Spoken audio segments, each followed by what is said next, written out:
Welcome to this video on anatomical position, the foundational reference for clinical anatomy, essential for medical studies and practice. Our learning objectives are to understand the definition and core terminology, apply specific terms accurately, and master the clinical relevance for medical exams and global practice. Anatomical position matters because it provides a universal reference for imaging and surgery. This standardization eliminates ambiguity and is crucial for patient safety, preventing wrong site errors. Consider a scenario where a radiologist reports a, quote, posterior fracture. Without the anatomical position, this term is subjective to the patient's current posture. The standard position instantly clarifies this reference. The definition of anatomical position involves the body standing upright, feet slightly apart, and head facing forward. Crucially, the arms are at the sides with palms facing forward and thumbs pointing laterally. Anatomical position is the neutral reference. Even if a patient is lying down, all directional descriptions, such as superior or inferior, always refer back to this standardized standing position. For USMLE relevance, remember that 100% of terminology relies on this position. Anterior always means the front view. Be aware that forearm rotation can change bone relationships, so always mentally return to the anatomical position. In radiology, X-rays are typically viewed as if you are facing the patient. This means the patient's left side is on your right side of the image. For example, the heart shadow appears mostly on your right.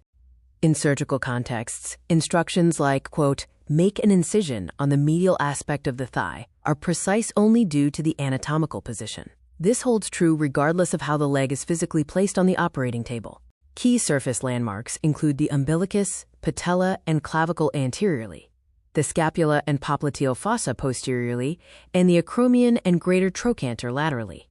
As a visualization exercise, imagine the body rotating in 3D space. The anterior surface remains the face and palms, even if the body is lying face down or prone. In anatomical position, the thumb is lateral to the pinky finger because it is further away from the midline of the body. The body is divided by three principal anatomical planes: the vertical sagittal plane, the coronal or frontal plane, and the horizontal transverse or axial plane. The sagittal plane divides the body into right and left portions. A mid-sagittal plane creates equal halves, while a parasagittal plane creates unequal halves. The coronal or frontal plane divides the body into anterior and posterior sections. This view is commonly used in imaging, like brain CTs, to see structures front to back. The transverse or axial plane is the horizontal cut, often called the loaf of bread cut. CT scans are typically viewed in this plane, looking up from the feet towards the head.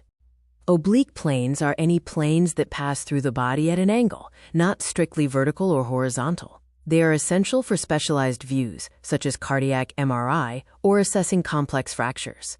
The transverse or coronal plane would best show both kidneys simultaneously in a single slice. When combining position and plane, remember that a sagittal view of the hand assumes the palm is facing forward. Thus, the slice runs from the thumb side to the pinky side. The golden rule is to always report structures relative to the standard anatomical position, never the patient's temporary position on the bed or table. We will now review the core terms of location, including superior/inferior, anterior/posterior, medial/lateral, and proximal/distal. Superior or cranial means towards the head. Inferior or caudal means towards the feet. For example, the heart is superior to the diaphragm. Anterior or ventral is towards the front, like the sternum. Posterior or dorsal is towards the back, like the spine. The right ventricle is the most anterior heart chamber. Medial is towards the midline, while lateral is away from the midline. For example, the ulna is medial to the radius in anatomical position. Proximal means closer to the point of attachment, like the shoulder or hip. Distal means farther away. The elbow is proximal to the wrist. Superficial is closer to the skin surface, while deep is further inside the body. Clinical descriptions of abscesses rely on these terms for planning drainage. Ipsilateral refers to the same side of the body, and contralateral refers to the opposite side. Stroke symptoms often appear contralateral to the brain lesion due to nerve crossing.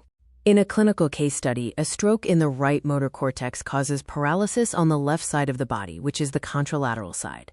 A proximal lateral tibia fracture precisely locates the injury, near the knee, on the outer side of the leg. This precision is vital for surgical planning.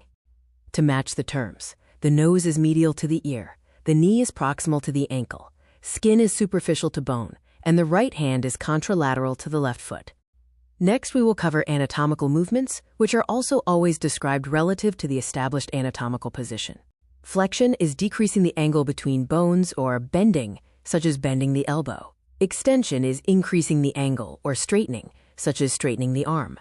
Abduction is movement away from the midline, like lifting your arm out. Adduction is movement towards the midline, or adding it back to the body. Medial or internal rotation turns the anterior surface towards the midline. Lateral or external rotation turns it away. In a hip fracture, the leg is often externally rotated. Special movements include pronation, where the palm faces posterior, and supination, where the palm faces anterior, as if holding soup. In the foot, inversion turns the sole medially and eversion turns it laterally.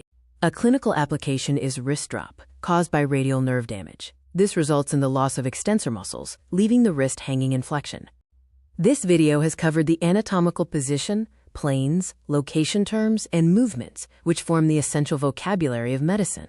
For high-yield exam points, always assume anatomical position. Remember that in axial imaging, the right side of the image is the patient's left. The right ventricle is anterior, and the left atrium is posterior. Practice question. In a standard transverse CT scan of the thorax, the vertebral body is located posterior to the sternum. Anatomical position is the fundamental language of medicine. Master it to communicate precisely and ensure patient safety throughout your clinical career.